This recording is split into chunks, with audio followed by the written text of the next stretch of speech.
Right, here we are again at the Sanjay Gandhi National Park. I'm of course Rajiv K. Bajaj. You're watching me on the RKB show on the Atharva Metro Maharashtra channel, and with me, our very old friend, former Deputy Mayor of Mumbai, MLA, MP now from this area, Mr. Gopal Shetty, a man who's never lost an election, which is absolutely amazing. Gopal ji, आज तक अभी आप चुनाव नहीं हारे. ये इसके पीछे मतलब क्या है? क्या राज है? बस जनता. ये तो नॉर्मल पॉलिटिशियन वाला जवाब हो गया ना. असली क्या है मतलब ये मैं असली बताता हूँ. हाँ. अगर मुझे अपने आप पर इतना गर्व हो तो मैं बताऊंगा भाई ये 1 2 3 4 कारण है जीतने के. जी. तो जनता मुझे जिताती है. मैं बार बार चुनाव लड़ता हूँ, जनता के लिए काम करता हूँ. रोज सुबह से रात तक मिलते रहता हूँ. महीने का 30 दिन मिलता हूँ, साल के 365 दिन मिलता हूँ. जो भी काम लाते हैं निःशुल्क करता हूँ, लड़ता हूँ, झगड़ता हूँ, संघर्ष करता हूँ. तो जिनका काम होता है वो भी वोट देते हैं, जिनका काम जो दूर से देखते हैं मुझे काम करते हुए वो भी वोट देते हैं. तब जाकर इतना 71% वोट मिलता है ना साहब. और इसका गवाह मैं भी हूँ. सिंपल बात है. इसके बावजूद कि ना मैं गोपाल शेट्टी जी का वोटर हूँ, ना ही मैं इस इलाके में रहता हूँ. 1999 में मुझे अभी तक याद है आपको जब वो शैंडलियर का मैटर था गेटवे ऑफ इंडिया का. गोपाल शेट्टी जी ऐसे शख्स थे जिन्होंने खड़े होकर के बोला कि भाई जो कायदे में नहीं है वो नहीं है. भले सारी दुनिया एक तरफ, गोपाल शेट्टी एक तरफ.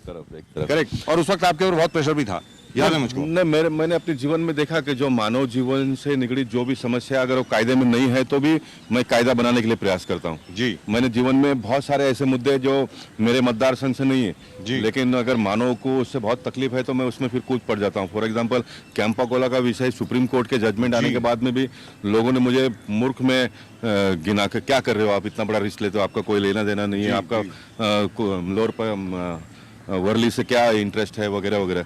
लेकिन मैंने कहा कि मैं अगर विषय को जानता हूँ, मैं 92 से कॉर्पोरेटर करके काम करता हूँ, सारी मुंबई महानगर पालिका के रूल्स रेगुलेशंस मुझे पता है, तो मैं अगर इसमें नहीं कूदूंगा तो कौन कूदेगा. अब ठीक है ना, लोगों ने पेपर बताए नहीं सही समय पर, वकील ने आर्गूमेंट सही नहीं किया, इसलिए कोर्ट ने डिसीजन दे दिया. लेकिन कोर्ट के पास हम अगर फिर एक बार ध्यान में लाकर देते हैं, कसाब जैसे व्यक्ति को अगर राष्ट्रपति तक जाने का अगर अधिकार है तो सुप्रीम कोर्ट ने अगर एक बार डिसीजन दे दिया जो उपलब्ध पेपर के हिसाब से अगर उसमें कुछ कमियां और खामियां है तो उसको रेक्टिफिकेशन करने का तो मौका पब्लिक को मिलना ही चाहिए. और मैंने उसके लिए प्रयास किया तो बच गया आज Campa Cola. Correct.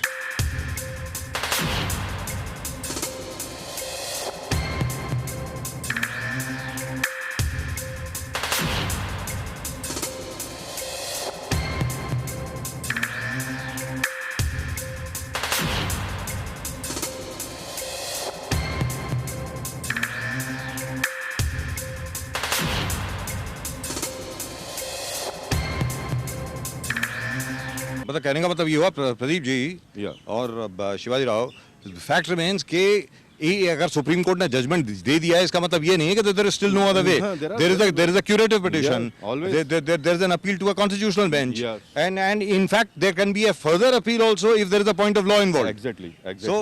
And again I will tell you जी, if some correction is law is required, again that provision we have. That's right. In the state assembly we can get it done, in supreme parliament we can get it done. The totality is what in democracy we have to work for the betterment of the people. If they are being helped with the existing law, it is okay. If we want to get some laws change, then we have to change. ना अभी make in India की जो बात नरेंद्र मोदी जी कर रहे हैं, सब मैं मेक इन इंडिया का प्रोडक्ट हूँ. मैं कोई कारण से स्कूल में पढ़ाई पूरा कर नहीं पाया, लेकिन मैं बचपन से ही काम सीखा मैं, और मैं आज मेरा खुद का व्यवसाय है, मैं यहाँ तक पहुँचा हूँ. तो नरेंद्र मोदी जी ने ये कहा कि गुजरात में उन्होंने जो एसएससी कर नहीं पाए, जो 8वीं पढ़कर स्कूल जिन्होंने छोड़ दिया, तो उनको सीखने का वहाँ पर प्रोविज़न हुआ. तो यहाँ पर हमने अप्रेंटिस एक्ट में अभी लोकसभा में हमने लॉ में परिवर्तन किया, क्योंकि पहले ऐसा था कि बस 10वीं अगर आप पास हुए तो आप आईटीआई का कोर्स करके कहीं भी स्किल डेवलपमेंट में जा सकते हो. तो मोदी साहब ने कहा कि ये नहीं चलेगा. जिन्होंने 5वीं पढ़कर छोड़ दिया कोई कारण से, जिन्होंने 7वीं पढ़कर छोड़ दिया, तो हमने कायदा में बदलाव कर लिया. तो आज बहुत सारे लोगों को नौकरी मिलेगा. आने वाले दिनों में पढ़ेंगे सारे बच्चे, कोई कारपेंटर बनेगा, कोई इलेक्ट्रिशियन बनेगा, कोई टेक्नीशियन बनेगा, कोई कुछ ना कुछ बनेगा, तो लोगों को काम मिलेगा. साहब आज अपने देश में सिर्फ इलेक्ट्रॉनिक वेल्डिंग करने वाले लोगों को 50,000 रुपये पगार मिलता है, 50,000 रुपीज़. लेकिन हमारे यहाँ पर कोई व्यवस्था न होने की वजह से वो सीखे नहीं. विदेश में से 2,500 एप्लीकेशन अपने देश में पेंडिंग है. अगर हम 2,500 लोगों को वीज़ा देते हैं तो 2,500 लोग अन्य देशों से आकर हमारे यहाँ पर काम करेंगे. साहब हमारे देश में लोगों को काम नहीं है और बाहर से लोग आकर करेंगे। तो मोदी साहब ने ये कहा कि कायदे में बदली करो, और हम कर रहे हैं आने वाले दिनों में।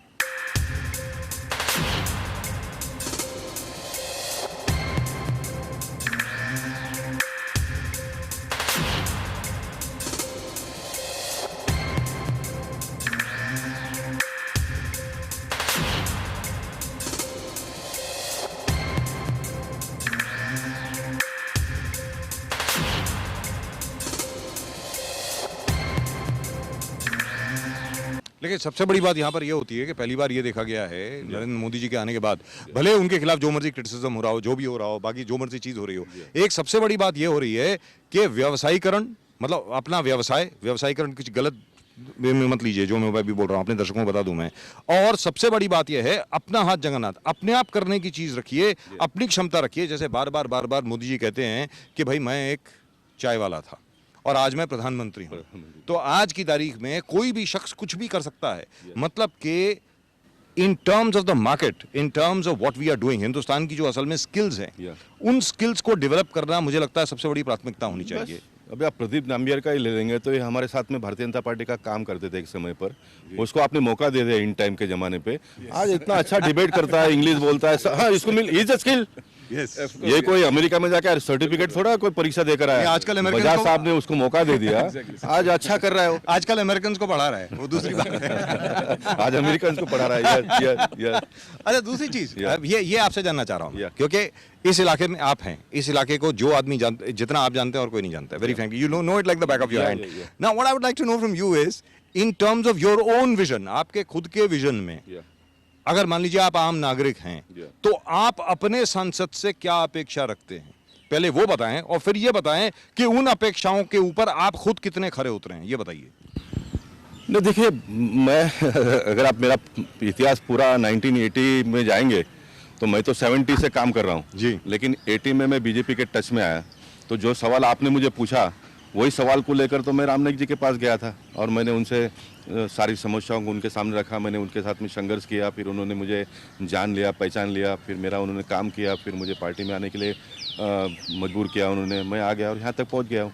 तो सामान्य लोगों ने भी अपनी समस्या को लेकर जनप्रतिनिधि के पास जाना चाहिए और जनप्रतिनिधि वो उसको मिलना चाहिए, भाई इसकी ये समस्या है, इसका समस्या का तो हमको निराकरण करना है जी। आप हर चीज़ को कायदे के एंगल में तोलोगे तो इसकी समस्या कभी भी छूटने वाला नहीं है। 1985 का झोपड़पट्टी का कायदा था, वो बदलकर 90 आ गया, 95 आ गया, 2000 आ गया। तो 2000 को अंत नहीं है, आज हम 2014 में है, 15 में है, तो 2000 के बाद में के लोगों के लिए भी काम तो करना ही पड़ेगा। तो साहब, मोदी साहब ने जो बात अभी बताई कि भाई लाइट, पानी और शौचालय, ये 3 चीज़ तो मूलभूत अधिकार है लोगों का, उसको मिलना ही चाहिए, वो उसको मिलना ही चाहिए। और मैंने महाराष्ट्र के मुख्यमंत्री को एक नया पत्र लिखकर इस मांग की किया है कि भाई ठीक है 2000 तक का, मैं कायदे को भी मानूंगा क्योंकि कायदा हमने बनाया। 2000 से 2014 तक, इतने 15 तक का इतना बड़ा एक लॉट है समझो मुंबई शहर में, तो उनके लिए क्या करना, तो उनके लिए मुफ्त में मत दो, कोई स्कीम लाइए, उनको घर दे दो पक्का, और घर के साथ साथ में उनको बैंक में से लोन दिला दो, जीवन भर भरते रहेंगे और फेरते रहेंगे, उनका एक घर तो बन जाएगा जी। तो ये राजनेता ने इस एंगल से सोचना पड़ेगा। अब ये मुंबई शहर में पर प्रांतीय ये वो सब बातें करते हैं, तो मैं तो लोगों को कहता हूँ आप सर्वे तो कर लो। एक मराठी आदमी जो मुंबई में रहता है, 10,000 रुपये का नौकरी करता है, वो उसका बच्चा 20 साल का हो जाता है, तो कौन 10,000 रुपया 15,000 रुपया कमा कर अपने बच्चे को 1 करोड़ रुपए का फ्लैट लेगा, मुझे बताओ। बिल्कुल। तो ये मराठी आदमी का भी वापस जो बच्चा है वो कहीं ना कहीं कच्चा झोपड़ा ले लेता है, फिर वो संघर्ष करता है। क्यों उसके जीवन के साथ आप खेलते हो साहब? किसी को भी लाइट, पानी और शौचालय प्राप्त करने के लिए अगर जीवन के 20-30 साल खपाने पड़ेंगे तो ऐसे लोकशाही को कम से कम मैं नहीं मानता हूँ। आप उसको दीजिए सुविधा, और सुविधा का जो भी दाम लेना वो ले लीजिए, उसका मुझे कोई प्रॉब्लम नहीं। मैं मेयर इन काउंसिल में नंदू साटम जी थे मेयर, तो उनको मैंने कहा कि भाई जो इलीगल घर में रहते हैं ना, इनको आप टैक्स डबल ले लो इनके पास से। आज हमारे पास ये व्यवस्था है, जो बिल्डिंग को ऑक्यूपेशन सर्टिफिकेट नहीं है उनको अगर हम पानी देते तो उनके पास से डबल चार्ज ले लेते। मैंने कहा कि इनके पास से डबल ले लो ना, इनको पानी दे दो।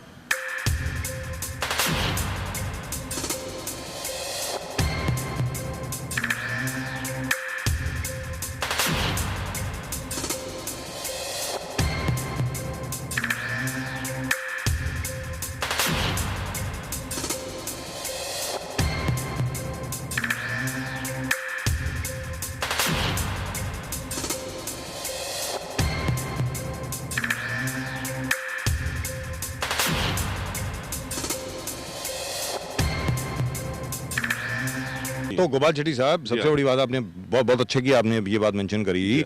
तो क्या हम लोग अगले बीएमसी चुनाव के बाद मेयर एंड काउंसिल दोबारा देखेंगे क्या? देखिए, मेयर इन काउंसिल एक इतनी अच्छी व्यवस्था थी, मैं आपको बताता हूँ। Because of mayor in council हमारा भांडुप से लेकर चारकोप तक का टनल अंडरग्राउंड का हो गया। वो हो गया फर्स्ट फेज में, इसलिए दूसरा हमने मिडिल वैतरना भी किया। 2 प्रोजेक्ट आगे। क्या था पहले के कानून में, 8 साल कमिश्नर साइन नहीं करते थे फाइल पर। और जब मैं मेयर इन काउंसिल का डेप्यूटी मेयर बन गया, पानी का खाता मेरे पास आ गया। मैंने कहा कि भाई क्या करना चाहिए, तो बोलते साहब ये करना पड़ेगा। तो क्या करना चाहिए, तो बोलते कमिश्नर साइन नहीं करते हैं। तो मैंने फाइल मंगाकर लास्ट मैंने पढ़े बिगर साइन कर दिया। तो ऑफिसर ने मुझे पूछा, हाइड्रोलिक इंजीनियर तुरकर साहब ने, कि साहब आपने पढ़ा नहीं? मैंने कहा कि 8 साल से कमिश्नर पढ़ते थे इसलिए साइन नहीं करते थे। मैं पढ़ूंगा तो मैं भी साइन नहीं करूंगा। मैंने पहले साइन कर दिया, अब जो प्रॉब्लम है वो सॉल्व करेंगे। हमने कर दिया सब प्रॉब्लम। वंडरफुल, इसके ऊपर तालियां जोर से। वंडरफुल। अब मेरा ये कहना है गोपाल शेट्टी साहब, सबसे बड़ी बात यहाँ पर ये है, जो आपने बात बताई वो बड़ी माशाल्लाह बड़ी संगीन है। मैं उम्मीद करता हूं कि आगे चल करके, क्योंकि भारतीय जनता पार्टी शिवसेना की सरकार है, मैं उम्मीद करता हूं कि मेयर एंड काउंसिल वापस आएगा मुंबई में, क्योंकि मुंबई शहर को जरूरत है। It is the biggest municipality in the entire country. ठीक है सर, 36,000 करोड़ का हम लोगों का बजट है, 36,000 करोड़ का बजट है। ये कई स्टेट्स के बजट से ज्यादा है, एनुअल बजट का जो स्टेट्स का होता है उनसे ज्यादा है। मेरा ये कहना है कि Mumbai should set an example as to how the mayor and council can be run. After all Calcutta में चल रहा है, बड़ा अच्छा चल रहा है, जब और यहाँ पर क्यों नहीं हो सकता? चलिए, लेकिन दैट्स अ सेपरेट इशू, तो अलग इशू हो गया जी। आने वाले दिनों में जो बहुत बड़ा एक समस्या मुंबई शहर में खड़ा होने वाला है, ये जो असेसमेंट टैक्स जो बढ़ता जा रहा है। अब ये न्याय वही देगा मेयर इन काउंसिल का। कोई अगर समझो नगर सेवक बनकर वो अगर मेयर बन जाता है मुंबई का, so he can take a decision immediately. अब हमारे हाईएस्ट ऑफिसर लोग क्या करते हैं, उनको लगता है कि when I am paying why other should not paying. Correct. वो आपको पगार कितना मिलता है वो तो देखो। एक सामान्य आदमी कहाँ से भरेगा? 5,000 रुपये का पगार लेने वाला अगर 5,000 रुपये उसको असेसमेंट टैक्स महीने का भरना पड़ेगा तो कैसे जी पाएगा वो?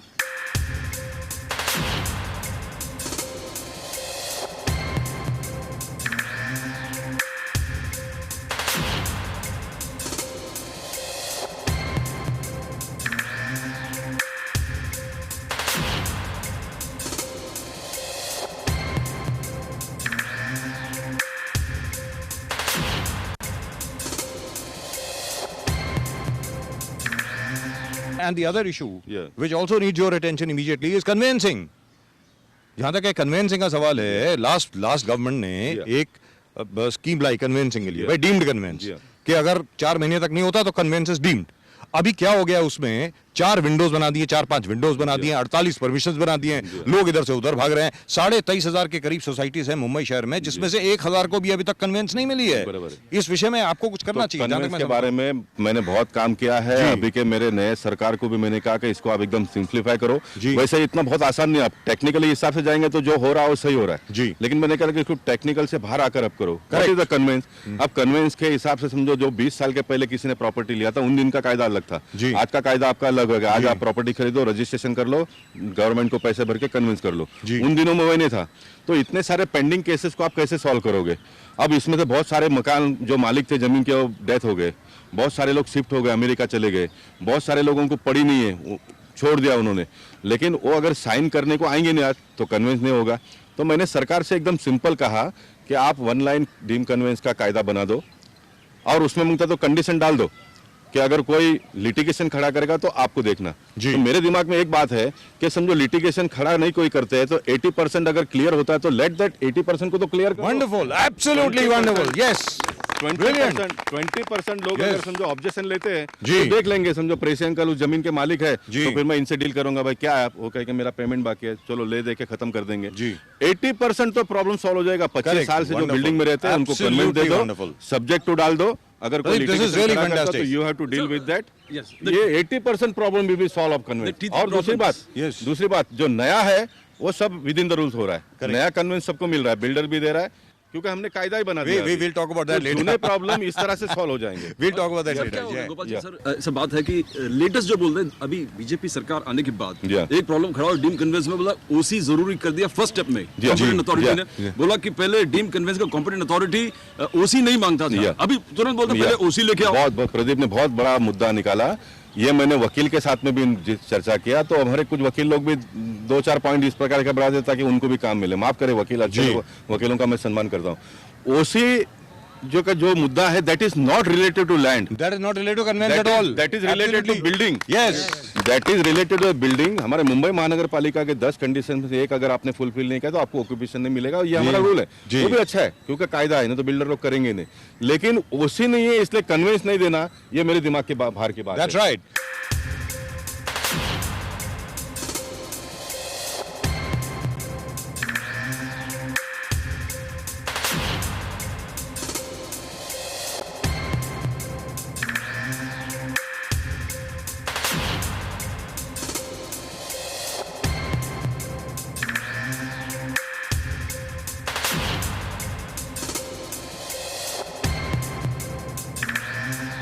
और सबसे बड़ी बात यहाँ पे ये बनती है गोपाल जी, सबसे बड़ी एक छोटा सजेशन जो हर जगह से आ रहा है, हम लोगों ने पता नहीं ना जाने कितनी सोसाइटी से बात करी, एक छोटा सजेशन आ रहा है, वो ये है कि जनाब अगर हाउसिंग सोसाइटी रजिस्टर्ड है तो कन्वेंस फॉरन में अपने आप मिलनी चाहिए, it should be deemed, that's it. तो यही है टेक्निकल जो प्रॉब्लम है कि सरकार भी देखे किसी का जमीन आपके नाम पर कर नहीं पाएगी जी, इसलिए मैंने कहा कि आप सब्जेक्ट टू कर दो, वन लाइन जो 25 साल से 20 साल से फ्लैट में रहते हैं उनको कन्वेंस दे दो, सब्जेक्ट टू डाल दो, और जिसको भी कन्वेंस मिली है let that person be responsible for any litigation that comes up later, वो उसके लिए आप रिस्पांसिबल हैं। मेरा ये विश्वास है that's a very good idea, 80% that is the best idea so far, कोई आएगा ही नहीं प्रॉब्लम क्रिएट करने के लिए। लेकिन आप बोलोगे कि आप फलाने का जाकर साइन लेके आओ, साहब वो मर गया है, साहब वो अमेरिका जाके सेटल हो गया, और है ही नहीं, उसको पड़ी नहीं है ही नहीं। जो मेन मालिक का गोपाल शेट्टी का नाम पे था, गोपाल शेट्टी साइन करने को तैयार है, लेकिन आप बोलते हो सारे 10 बच्चों का भी साइन करवा दो, तो उसमें से एक आधा बच्चा तो साइन नहीं करेगा, तो इस प्रकार के 10 झमेले। तो मैंने सरकार को कहा कि वन लाइन डीम कन्वेंस निकाल दो, आप दे दो subject to litigation, you have to deal with him, 80% problem will be solve, it is my inner consciousness. Sir, another thing that they said was the increase in stamp duty penalty. Yes. 200% से लेके 400 टका। So अब लोग जा ही नहीं रहे, deem convince के लिए जा ही नहीं रहे, बोले 400% स्टैंप ड्यूटी पेनल्टी भरना पड़ा तो हमको डीम कन्वेंस क्यों करें हम? ये एक प्रॉब्लम है, I think. No, but what I'm trying to say, you should look into it. That's all. You should. That's all. Yeah, we should look into a broader interest when we want and to sort the out interest of problem. everybody. That's then it. again the revenue matters comes, then it is a big problem. Yes. I am not against the revenue. अगर government को पैसा मिलेगा government चलेगी नहीं, लेकिन आप उन दिनों का रेवेन्यू लीजिए, आज का आप मांगेंगे तो कोई भी देगा नहीं, and that is not justified also, क्योंकि लोगों ने इतने पैसे तो भर दिए मुंबई महानगर पालिका को। I think we should turn around. Conveyance नहीं है इसलिए टैक्सेस ज्यादा भरा लोगों ने। We should turn around. We should walk back again. Come.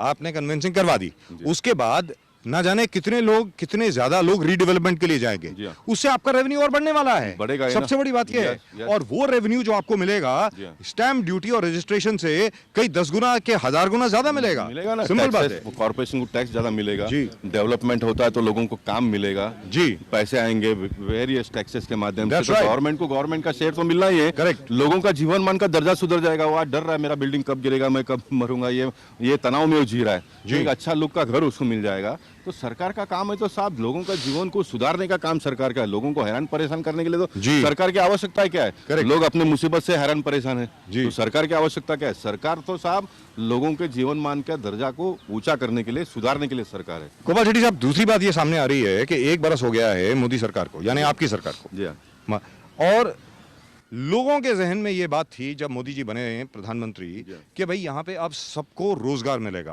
काम होगा, व्यवसाय ज्यादा बढ़ेंगे, ट्रेड ज्यादा होगा, रियल एस्टेट डेवलपमेंट होगी, स्पेशली अगर मुंबई की अगर हम लोग बात करें, मुंबई का हार्ट एंड सोल क्या है? रियल एस्टेट डेवलपमेंट, और वहां पर अभी ज्यादा एक्टिविटी देखने को मिल नहीं रही है। वो आपके मुताबिक आपको क्या उम्मीद है, कब तक वो शुरू हो जाएगी? बहुत ही अच्छा मुद्दा आपने उठाया है, मुझे पूरा इसका जवाब देने का मौका दीजिए। जी बोलिए। मैं आपको इस तरह से पुटअप करना चाहूँगा कि देखिए, मोदी साहब ने ये कहा पहले दिन से, और एक बार नहीं तो 10 बार कहा कि कांग्रेस को आपने 60 साल दिए, मुझे आप 60 महीने दीजिए जी। 60 महीने की बात उन्होंने कहा है जी। अभी तो सिर्फ 12 महीने, अभी तो सिर्फ 12 ही महीने हुए हैं, और 12 महीने में मैं आपकी जानकारी के लिए बताता हूँ, अच्छे दिन आने के लिए जो भी कदम उठाने चाहिए तो सारे के सारे कदम उठाए साहब। 1 साल में पार्लियामेंट में 54 बिल हम लोगों ने पारित किया जी। ये 54 बिल में मेक इन इंडिया भी है, ये 54 बिल में काला पैसा कैसा आएगा ये भी है, ये 54 बिल में लोगों को आने वाले दिनों में नौकरी मिलना चाहिए उसके उसकी व्यवस्था के लिए है। ये 54 बिल में अप्रेंटिस का एक्ट में हमने बदलाव किया, वो भी है।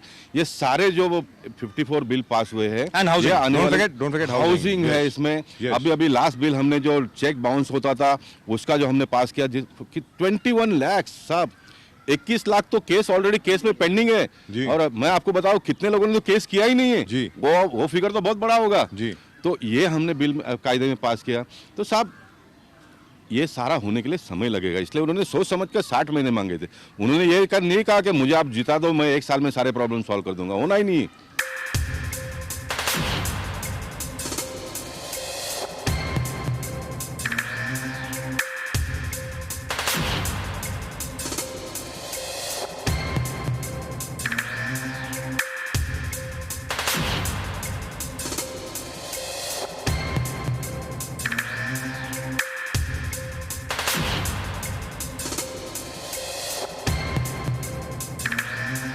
As far as the real estate development of Mumbai is concerned, now there is a problem with regard to money supply. Yeah. That money is not coming. That is the problem. देखिए एक चीज को हमको ध्यान में लेना चाहिए, अगर हम अपने घर में भी कोई बदलाव करते हैं तो उसका असर तो होता ही है। जी। कोई बात का असर पिता पे होता है, कोई बात का असर मदर पे होता है, कोई बात का असर बच्चों पे होता है।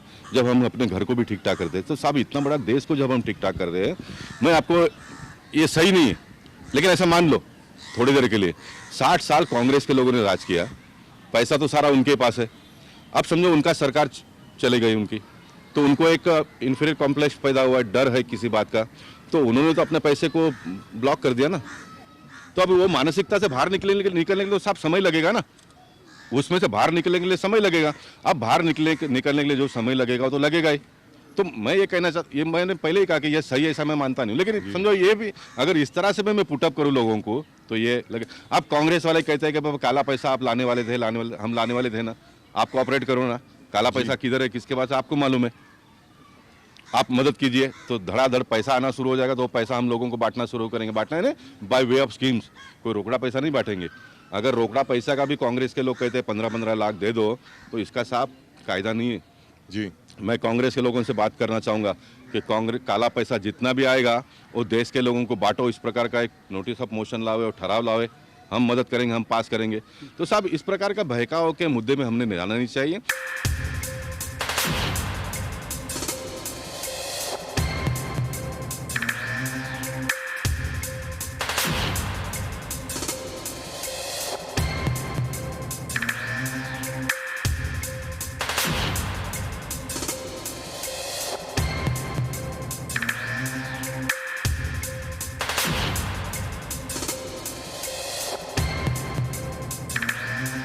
वेरी फ्रैंकली मैं उसकी कोई बात भी नहीं कर रहा हाँ, तो मैं ये बात कर मैं रहा कांग्रेस के लोगों के दिमाग में इस बात को डालना चाहता हूं। इन टर्म्स ऑफ द मार्केट, जिस तरीके से रियल एस्टेट मार्केट अगर डेवलप होती है मुंबई शहर में, तो ना जाने कितने लाखों लोगों को काम मिलता है। नंबर 1। नंबर दो जैसी, और उसमें एंसिलरी इंडस्ट्रीज इतनी ज्यादा हैं कहने की हद नहीं। रियल एस्टेट डेवलपमेंट का मतलब ये हुआ स्टील हो गया, आयरन हो गया, सीमेंट हो गया, सैंड हो गया, all the white goods, everything from electrical fittings to refrigerators to ACs to cars to everything, multiple and paints, interiors, everything goes up, so everybody gets kind of work. So when do you expect that thing to start? जो जिस तरीके से को 10 के 15 साल पहले जो स्थिति थी वो दोबारा कब आएगी? जैसे आप याद होगा 95 में जब सबसे पहले भारतीय जनता पार्टी शिवसेना की सरकार आई थी, उस वक्त जो स्थिति थी वो ये थी, there was so much development going on everywhere. मतलब 43 फ्लाईओवर बन गए, इतनी ज्यादा बिल्डिंग्स बन गई, ना जाने क्या कुछ हो गया। अब वो उस वक्त आपको याद होगा, उस वक्त मैं मुंबई शहर में सिर्फ 2 साल पहले आया था, 1993 में आया था। It was such a dynamic city, such a vibrant city. जो लोग कहा करते थे कि भाई Mumbai never sleeps. In effect, really and truly speaking, that was at that time of course it was Bombay, that was the Bombay of that time. वो Bombay Mumbai में कब तब्दील होगा ये बताएं। मैं बता रहा हूँ आपको, इसमें टोटली सबको काम करना पड़ेगा। मोदी साहब तो करेंगे, महाराष्ट्र के मुख्यमंत्री को भी करना पड़ेगा, मुंबई के कमिश्नर को करना पड़ेगा। देखिए आज रियल इस्टेट टफ क्यों है साहब, ये सीओडी ने एक सर्कुलर निकाल दिया, हमारे ग्रेट पृथ्वीराज चौहान साहब मुख्यमंत्री, उन्होंने कहा कि आपको सीओडी का एनओसी लेना पड़ेगा एक सर्कुलर उन्होंने निकाला, सीओडी वाले ने एक सर्कुलर निकाला। आज 5 साल से काम बंद है साहब, 5 साल से काम बंद है। 5 साल लोगों का घर टूट गया, लोग शिफ्ट हो गए। मैं बहुत जवाबदारी के साथ में कहना चाहूंगा कि मेरी सरकार आने के बाद में भी 1 साल हो गए, हम इसका रास्ता निकाल नहीं पा रहे। ये हमारे लिए अच्छी बात नहीं है। करेक्ट। मैं बहुत जवाबदारी के साथ में कहना चाहता हूँ। still in transit camps. परिकर साहब कोशिश कर रहे हैं जी। लेकिन मैं समाधानी नहीं हूँ। मैं बहुत बता देता हूँ, इसमें आप लोग- इलीगल सर्कुलर साहब। उन्होंने अभी लास्ट मुझे कहा कि आप महाराष्ट्र के मुख्यमंत्री को कहो कि ये लिख कर दे देवे कि इलीगल है तो मैं विड्रॉ करता हूँ। अभी महाराष्ट्र के मुख्यमंत्री ने उनको ये भी लिख कर दे दिया वो इलीगल सर्कुलर है। No, but the मेरा assembly can सवाल pass a यहाँ पर- resolution or a cabinet resolution can be मेरा passed. सवाल साहब यहाँ पर है, कुंटे साहब तो आज चले गए। जी। महाराष्ट्र के मुख्यमंत्री ने कमिश्नर को पूछना चाहिए कि सीओडी के लोगों ने इलीगल सर्कुलर निकाला, एज ए प्लानिंग अथॉरिटी के चीफ आप हो तो आपने क्या किया इसके बारे में। मैं जवाबदारी के साथ में कहना चाहता हूँ, He didn't do anything. ने एक लेटर नहीं लिखा कुछ सीओडी नहीं के किया, लोगों को। कुछ नहीं किया। अब अजय मेहता साहब आए आपके टीवी के माध्यम से, वो मेरा अगर इस भाषण को सुनेंगे तो मैं उनको कहूंगा कि आप लिखिए on what base you have issued this circular. आप right. 4 माले के ऊपर परमिशन मत दो। Planning authority is a municipal corporation. It is not the COD. How one can encroach Absolutely. in others jurisdiction? You क्या cannot. अधिकार है COD के लोगों को? You cannot. कमिश्न- It is military के लोगों unconstitutional. को? It is unconstitutional. It cannot be done. Military को पूरा अधिकार है जी। साहब, आपको एक्ट में बदल करके लाना पड़ेगा जी। जो आपने किया नहीं। एक ऑफिसर एक सर्कुलर निकाल के 5-5 साल किसी का काम रोक देता है। And look at the amount of loss that the city of Mumbai suffered. Yes. Lakhs of crores. Yeah. Lakhs of crores. Yeah. Yes.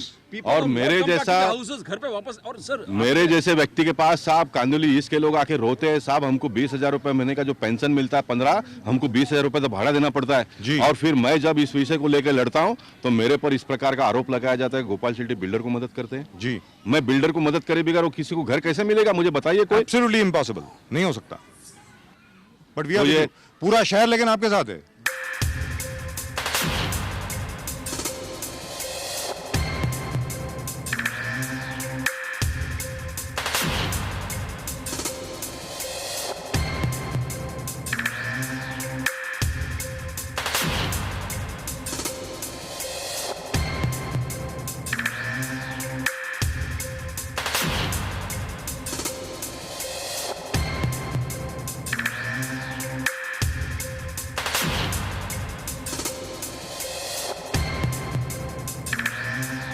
मैं मुझे उस बात की चिंता नहीं है। हाँ, मैं तो मेरे ऊपर जो लोग भी इस प्रकार का आरोप लगाते हैं। गोपाल जी और सीएम साहब ने एक्चुअली अच्छा काम किया कि 1 महीने के अंदर आपको प्रपोजल पास करना पड़ेगा, मगर नोबडी इज फॉलोइंग। आज नहीं जितने मैं आपको बताऊं, वो भी देखिए मुख्यमंत्री जो काम करते हैं, ये हमारे जो ब्यूरोक्रेट है ना, ये ब्यूरोक्रेट इस प्रकार का एक वर्ड उसमें डाल देते हैं। उन्होंने ये कहा कि अभी इसके आगे लेने की आवश्यकता नहीं पड़ेगी, सीओडी को हम एक लेटर लिख देंगे और उनको ऑब्जेक्शन लेना तो 30 दिन के अंदर ले ले साहब। उन्होंने वापस ऑब्जेक्शन ले लिया, वहाँ के वहाँ आकर रुक गए हम। अब ये हमारे ब्यूरोक्रेसी के लोग इस प्रकार के पॉइंट डाल देते हैं। Why one should take the objection from the military From the COD, person? for what? If he has any objection, let him take objection. That will be a request letter. He can't take any objection. That's right. वो request letter दे सकता है, बाबा इधर हमारे building के हमारे property के बाजू में अगर किसी का बिल्डिंग आता है तो उसका खिड़की यहाँ पर आना नहीं चाहिए, उसका बारी यहाँ पर आना नहीं चाहिए और टेरिस में से देखना नहीं चाहिए। इस प्रकार का विनती कर सकता है, उसका प्रोटेक्शन लेना चाहिए महानगर पालिका ने। मैं उस मत से सहमत हूँ, लेकिन आप टोटली उसके ऊपर छोड़ दोगे, वो कहेगा कि बिल्डिंग का परमिशन मत दो और हमारी कॉर्पोरेशन बैठे रहेगी 5-5 साल, तो साहब मैं इस बात से बिल्कुल सहमत नहीं हूँ। But that is totally illegal. Pradeep ji, वो illegal, yes. गैर कानूनी चीज Totally illegal है, वो you can't do it. Yes. और जो सरकार ने पिछले 5 साल से जो सरकार ने इसको माना है वो गैर कानूनी काम किया है. गैर It कानूनी is काम किया। absolutely completely साहब, illegal. अगर कोई व्यक्ति पूरे मुद्दे के साथ में लड़े जी. तो ये मुंबई महानगर पालिका, स्टेट गवर्नमेंट और सेंट्रल गवर्नमेंट, मैं रूलिंग पार्टी का एक एमपी कह रहा हूँ, they will have to compensate loss का। अगर लेकिन हमारे देश में कोई करते नहीं। हमारे देश ने साहब 800 साल मुगलों के राज में जिया, 150 साल अंग्रेजों की गुलामी सही है और 68 साल अभी भी गुलामी सहन कर रहे। इतना इलीगल सर्कुलर निकालने के बाद में मैं तो कल आर्किटेक्ट के साथ में झगड़ा किया साहब। जी। मैं आपको बताता हूँ, you will be surprised to hear. जी. जो मुंबई महानगर पालिका ने मलाड में एक 3 माले का सीसी दे दिया, वो 3 माले का बिल्डिंग उसने बनाकर पूरा कर दिया। वो कहता है कि अभी आगे का जब होगा, मुझे 3 माले का ऑक्यूपेशन सर्टिफिकेट तो लो। मैं आपको नाम नाडगौड़ा करके हमारे डेप्यूटी चीफ इंजीनियर है, वो उनको कहते हैं कि आप सीओ मिलिट्री का डिफेंस का एनओसी लेके आओ। मैं जाकर कहा कि क्यों, मैंने उनको कहा कि आप अप्लाई करो। आर्किटेक्ट को कहा कि आप लोगों ने व्यवस्था बिगाड़ी है, आप एप्लीकेशन करो, let him refuse and let him say that you bring NOC from COD, then I will get it you. Right. I am quoting the officer's name, deputy chief engineer of Kandivali, Nadgouda. But this is awful. How isn't it? how dare how he can say that That's what right. he is being paid? उसको किस बात का पगार दिया जा रहा है? मैं अजय मेहता कमिश्नर से पूछना चाहता हूँ. not to act just like a postman. Yes. He's acting like अरे a वो postman. postman is also doing his job. He is not doing that job also. What he's saying is He is Right. not doing that job mandate- also.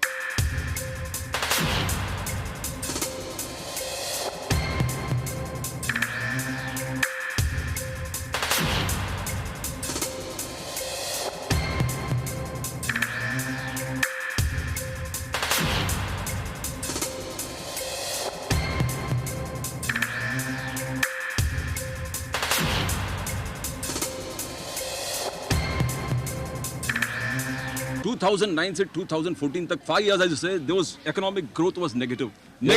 और लोगों का mandate था कि BJP अरे प्रदीप जी, जैसे आपने कहा अभी Yes. कई बिल्डर्स जो हैं बेचारे, उनका दिवाला निकल गया, लोग भाग गए. भाग ही जाएंगे ना. The losses of a common man. right. The mandate is for change. People Yes. want a change. साहब मैं बहुत ईमानदारी से कहना चाहूंगा, इस मुंबई शहर में पॉलिटिकल पार्टी के लोगों को भी बिल्डर पाकिस्तान से ज्यादा दुश्मन लगता है साहब. जी. कैसे ग्रोथ होगा हमारे मुंबई शहर का? Correct. बिल्डर गलत करता है उसको जेल में डालो. I will the first person to demand. लाइए. That's right. अभी भी मैं आपके टीवी के माध्यम से कहना चाहता हूं, लोक सत्ता के एक रिपोर्टर ने मेरे बारे में लिखा है कि गोपाल शेट्टी बिल्डर का आदमी है. मैं आपके टीवी के माध्यम से उसको चैलेंज देना चाहता हूं, वो 10 बिल्डर का नाम उसके पाप को मेरे पास लेके आवे, मैं उसके खिलाफ में आंदोलन छेड़ूंगा उस बिल्डर के बारे में. अगर बोरीवली का होगा तो भी वो लाए. लेकिन साहब आप इस प्रकार का एक बहकाओं में कोई भी स्टेटमेंट दे देते हो. But that is sad. Builder I'll tell you what, Pradeep, एक मिनट.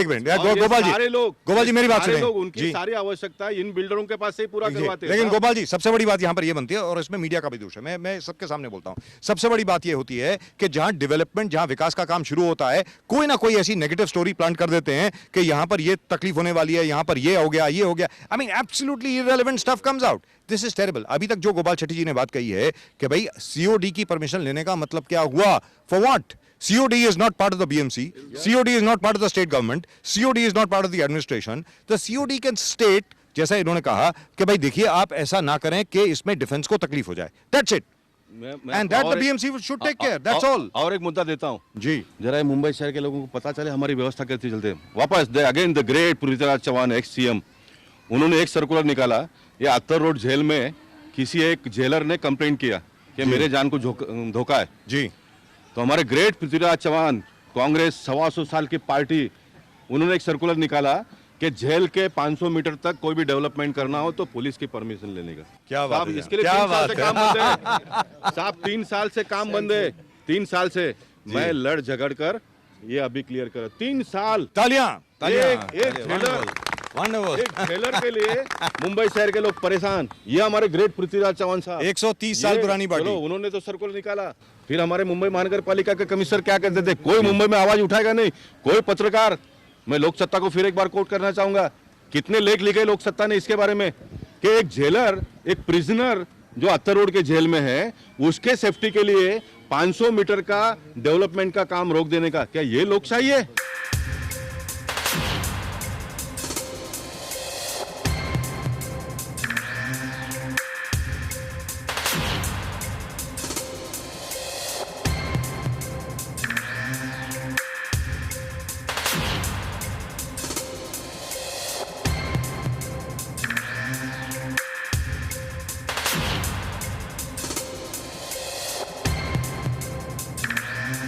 लेकिन गोपाल जी, बीएमसी तो शिवसेना भारतीय जनता पार्टी के हाथ में है. Yeah. वहां पे मेयर साहब को उठाना चाहिए था, डिप्टी मेयर साहब को उठाना चाहिए था, चिल्लाना चाहिए था. Yes. क्यों नहीं चिल्लाए? सब बातें चुपचाप आप- क्यों बैठ गए? सब बातें बजाज साहब मेरे मुंह से क्यों निकलवाते? कुछ बात आप पे भी कहिए. मुझे भी जीना है, लोगों के लिए जीना है. मुझे मेरे लिए जीना नहीं, मुझे लोगों के लिए जीना है. लेकिन दूसरी चीज, एक और चीज, सबसे बड़ी बात, भारतीय जनता पार्टी की सरकार के आने के बाद एक उम्मीद बहुत लोगों में जागी थी. वो ये थी कि जो भारतीयता का जो मुद्दा है, गोपाल शेट्टी साहब, मैं जरा सा टर्न कर रहा हूं, जो भारतीयता का मुद्दा है वो जरा ऊपर आएगा.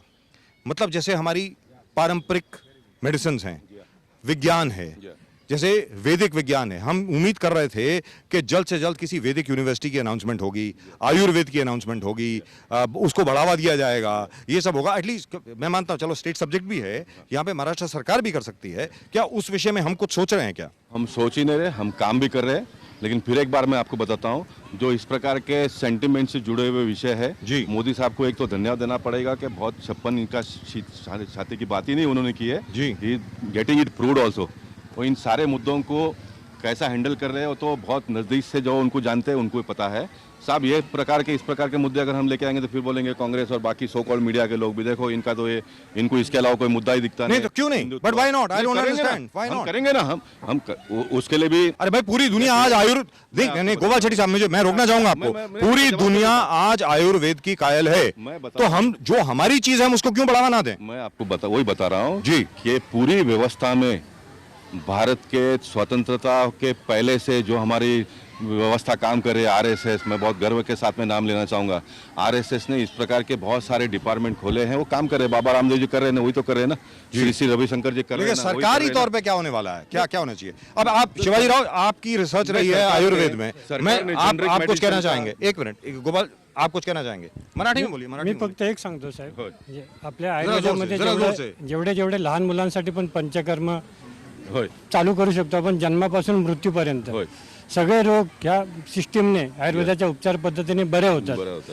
सुवर्णप्राशन हा जो संस्कार आहे आपल्या आयुर्वेदातला, तो जर चालू केला लहान मुलांसाठी तर कुठल्याच पोलिओ डोसची वगैरे पण गरज नाही. मी ह्याचा उत्तर एक लाईन मध्ये हे देईन. चालू केलं तर बरं होईल साहेब. मोदी साहेबांनी 21 जूनला योग आंतरराष्ट्रीय योग दिवस ह्याच्यात मला वाटतं सर्व आला. 21 तारखेला एकदा योग दिवसचा प्रारंभ होईल संपूर्ण जगभरामध्ये. आपल्या देशात तर आपण मोठ्या प्रमाणात करूच, तर हा तिकडनंच प्रारंभ होतो ना. मग एका ठिकाणी तुमच्यासारख्याने जाऊन, एका ठिकाणी माझ्यासारख्याने जाऊन, आपला जो मूल जो अनादी काळापासून जे चालत आलेलं आहे ते आपण लोकांना मार्गदर्शन करूया, शिकूया ना. शेवटी सर्व काम मोदी साहेबांनी एक योगा दिवस करून, आता ह्याच्यापेक्षा भारतीय संस्कृती जगभरामध्ये पोहोचवलं त्यांनी. बजाज साहेब तर आपल्या देशाचा बोलतात, परंतु मला असं वाटतं त्यांनी संपूर्ण जगभरात पाठवलं. ह्याच्यातून सर्व येईल ना. योग केल्याने किती औषधाची आवश्यकताच पडणार नाही साहेब.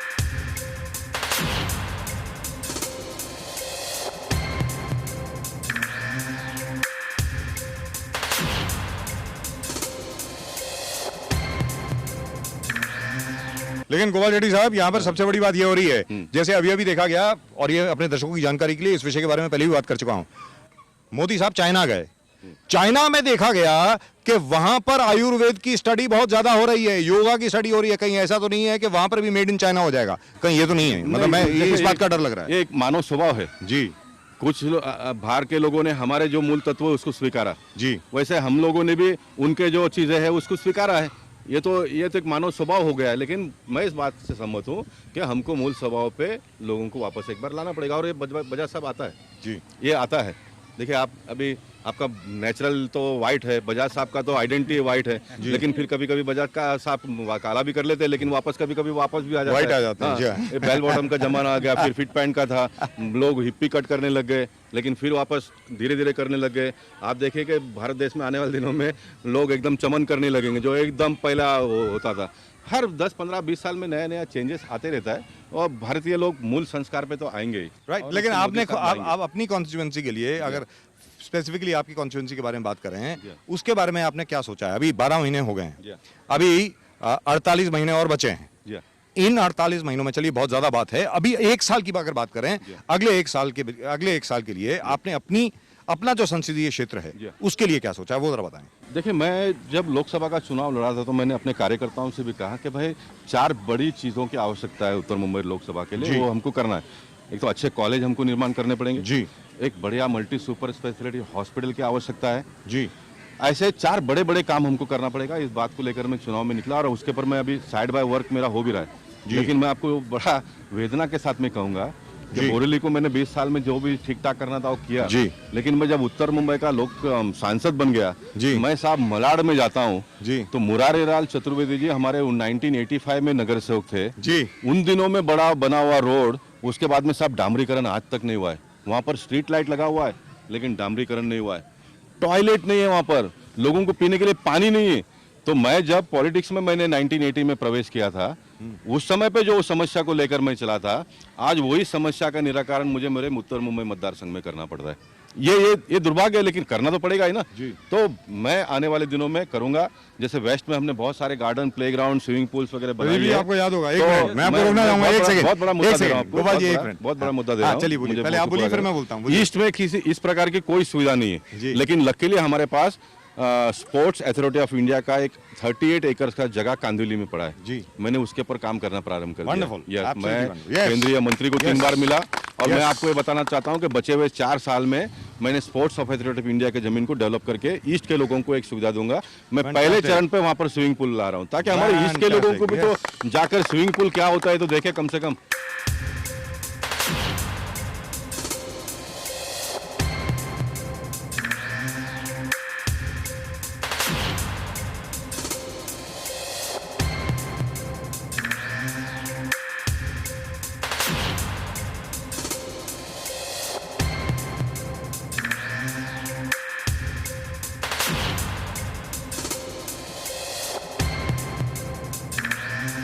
प्रदीप जी आपको याद होगा, अभी अभी हम लोग गए थे मोरारजी नगर में, याद है कि नहीं, पोवाई और विहार लेक के बीच में।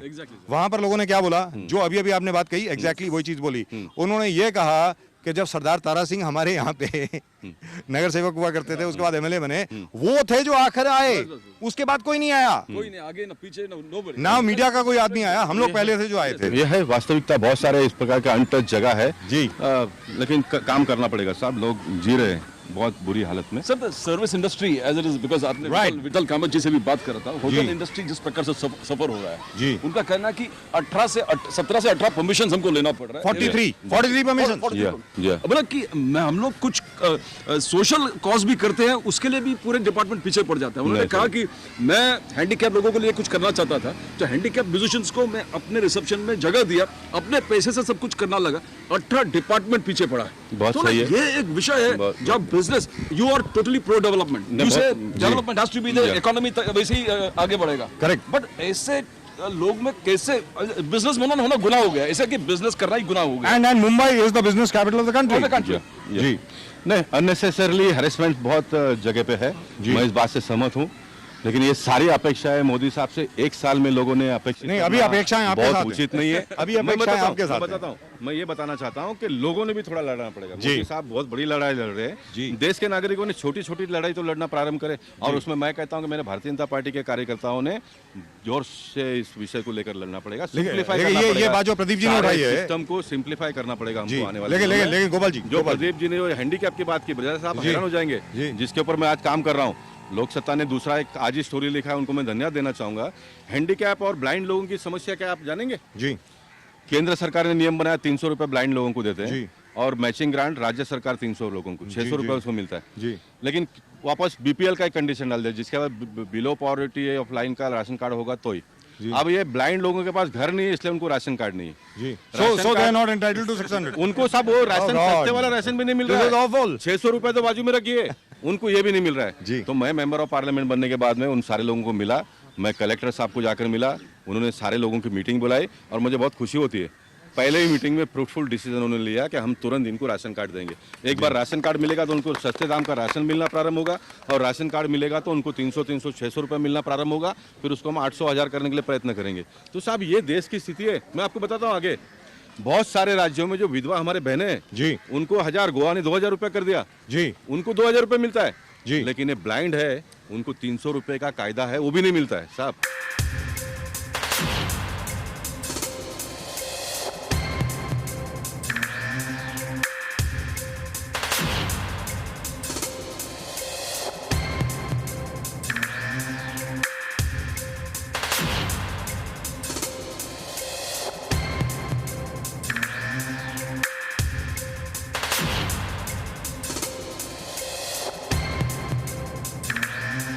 ₹300 का कायदा वो भी नहीं मिल रहा है, which is awful. I think that's shameful. अब now over here, Gopal ji, यहाँ पे दूसरी चीज जो प्रदीप जी ने अभी बात कही, मैं उसको जरा बढ़ाता हूँ।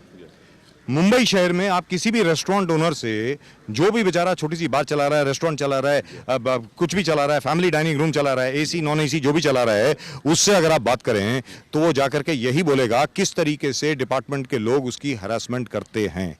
आप ये बताइए, मुंबई शहर में एक ज़माना था कोई घर में खाना नहीं बनाता था, हर एक कोई बाहर जाके खाना खाया करता था। आज की तारीख में अगर ये रेस्टोरेंट्स ही हमारे बंद हो जाएंगे, ये कायदा हुआ कि भाई आप सारी रात खोल सकते हैं, लेकिन आप परमिशंस को तो सिंप्लीफाई कीजिए, लाइसेंसिंग प्रोसेस को तो सिंप्लीफाई कीजिए, सिर्फ एक विंडो बनाइए ना सबके लिए। जी नहीं करना चाहिए। मैं फिर एक बार बताऊंगा, अब या इसके बारे में भी टिप्पणी हो सकती है कि भाई ऐसा कैसा कहते हैं करके। जी। मैं कहूंगा संघर्ष करना पड़ेगा साहब, जी और मैं इतना कहूंगा, संघर्ष करने के बाद में अगर आपको मुसीबत आती है जी। तो आप मुझे फोन करिए, मैं आके जी। खड़ा हो जाऊंगा। लेकिन जी। आप कहेंगे कि हम चुपचाप बैठेंगे, हम खाली शिकायत करेंगे, फरियाद करेंगे, जी। आप हमको आके हमारे सारे प्रॉब्लम सॉल्व करके दो, अपेक्षा करना उचित है, जी। लेकिन पॉसिबल नहीं है साहब, जी। पॉसिबल नहीं है। तो छोटी छोटी लड़ाई जी संबंधित लोगों ने जी लड़ना प्रारंभ करना गोपाल जी, चाहिए। जरा ऊपर आएं। और इधर आएं, मैं ये विश्वास दिलाता हूँ कि रास्ता, हर चीज का रास्ता निकलेगा साहब जी। हर चीज का रास्ता निकलेगा। जी जी दूसरा जैसे जी शिवाजीराव, आप कुछ बोलना चाह रहे थे, बोलिए बोलिए। अजून एक प्रश्न होता आयुर्वेदाच्या संदर्भातच, कारण मी आयुर्वेदावर जास्त भर द्यायचं चाललंय. ओके. आतापर्यंत सगळीकडे मेडिक्लेम किंवा ज्या काय पॉलिसीज आहेत हो. त्या ॲलोपॅथी सिस्टीमला मिळतात, पण आयुर्वेदिक उपचार पद्धतीला मेडिक्लेम पण भेटत नाही साहेब. आणि मी या दाव्याच्या सांगू शकतो की आयुर्वेदिक उपचाराने पद्धतशीरपणे रोग निर्मूलन बरं होत, म्हणजे कायमस्वरूपी कमी होते. हृदयरोग असू दे किंवा किडनी फंक्शन असू दे किंवा कुठलेही. तर अशा पेशंटना आयुर्वेदिक ट्रीटमेंट झाल्यानंतर मेडिक्लेम का भेटत नाही? हे बघा, ह्या सर्व मेडिक्लेम, आता मेडिक्लेम काय, आता मोदी साहेबांनी हा नवीन विमा योजना सुरू केला. शेवटी मेडिक्लेममध्ये पण तुम्हाला पैसे भरावे लागतो, नंतर तुम्हाला मेडिक्लेम मिळतो. म्हणून देशातल्या लोकांना थोडं जागरूक राहावं लागेल. हा आता दुसरा मुद्दा हे आहे, लोकांना खायला प्यायलाच पैसे नाही, खाया प्यायचे वांदे आहेत लोकांचे, तर विम्यामध्ये पैसे कुठून भरणार, हा परत एक मुद्दा उभा राहतो. परंतु आता जो एकदम सिम्प्लिफाय करून सिस्टम मोदी साहेबांनी काढला, एक महिन्याला ₹1 भरा, आणि काही भला वाईट जर तुमचा झाला तर तुमच्या घरच्या लोकांना ₹2 लाख मिळतील. हे आपल्याला जागृती लोकांमध्ये आणावं लागेल.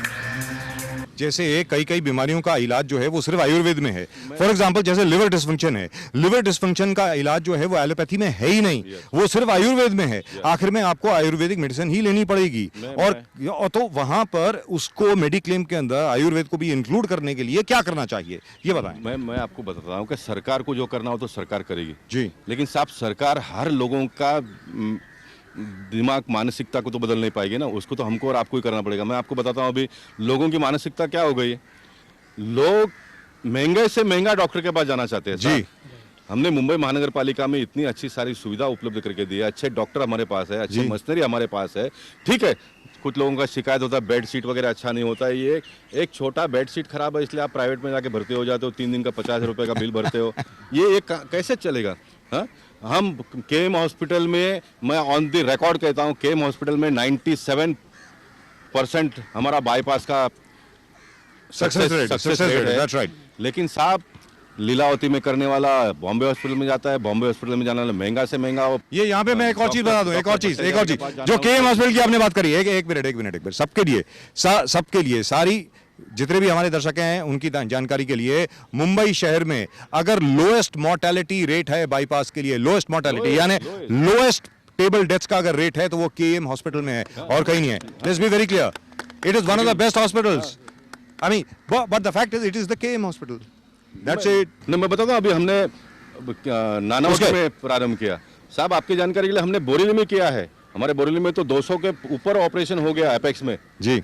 बाईपास 1 लाख रुपए में करते हैं साहब, 1 लाख रुपए में करते हैं.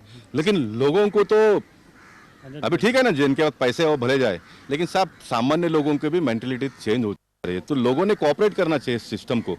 अब 10 में से 10 चाहे ना, हम तो चाहेंगे कि किसी ने मरना ही नहीं चाहिए, लेकिन मरना ये अटल है ना, किसी को तो मरना ही है. लेकिन मुंबई शहर को तो मरने नहीं देना चाहिए ना, बिल्कुल नहीं, लगता नहीं मुंबई है. शहर तो दौड़ेगी. पुनर्जीवित करना चाहिए ना मुंबई शहर को. मुंबई शहर बिल्कुल नहीं मरेगी. मुंबई अभी संजय गांधी नेशनल पार्क के बारे में कुछ कहना चाहेंगे, क्योंकि हम लोग यहाँ पर हैं.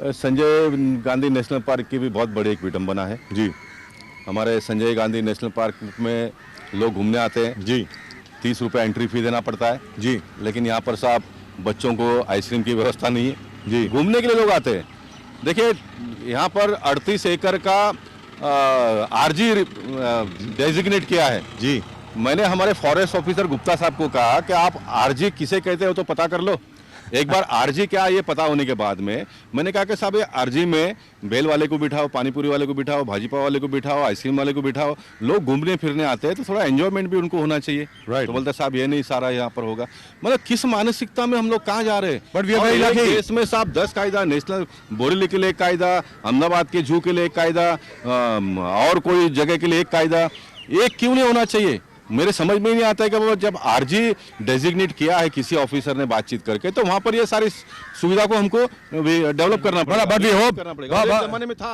ये इन्होंने सारा बंद कर दिया मार पीट कर भगा दिया सबको जी साहब ये कैसे चलेगा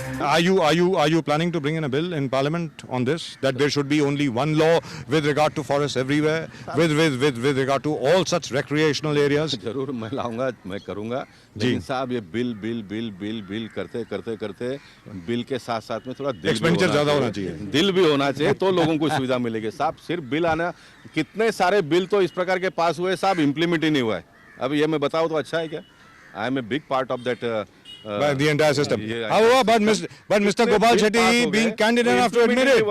इसलिए बिल पास करने से सब न्याय नहीं मिलेगा बिल के साथ साथ में लोक प्रतिनिधि के साथ में पास में डील होना चाहिए हमारे ब्यूरोक्रेसी जो है ऑफिसर्स है उनके पास में डील होना चाहिए तो फिर बिल का कोई लाभ लोगों को मिलेगा सिर्फ कहने का मतलब ये हुआ प्रदीप जी शिवाजी राव जी और बाकी जितने भी यहाँ पर जी हैं सबके लिए कि बिल के साथ दिल भी होना चाहिए जैसे गोपाल शेट्टी साहब ने कहा गोपाल शेट्टी साहब बहुत बहुत शुक्रिया आपका हमसे बात करने के लिए यहाँ पे संजय गांधी नेशनल पार्क के इस ब्रिज के ऊपर बोट क्लब की बैकग्राउंड में आपने हम लोगों से बात करी अथर्व मेट्रो महाराष्ट्र टीवी से आपने बात करी इसके लिए एक बार फिर आपका बहुत बहुत धन्यवाद मैं उम्मीद करता हूँ कि एक साल के बाद जब हम इस बातचीत का ब्यौरा लेंगे तो उसमें बहुत बदलाव दिखाई देगा और उसमें हम अचीवमेंट्स की एक बैलेंस शीट भी लेंगे thank you so much thank you very much that's it that's all we have got for you on the RKB show on this evening we'll be back of course from a different location in Mumbai with a subject that concerns you remember this is one channel that talks about issues that actually concerns you यहाँ पर हम चिल्लाते नहीं हैं चीखते नहीं हैं गालियां नहीं देते हैं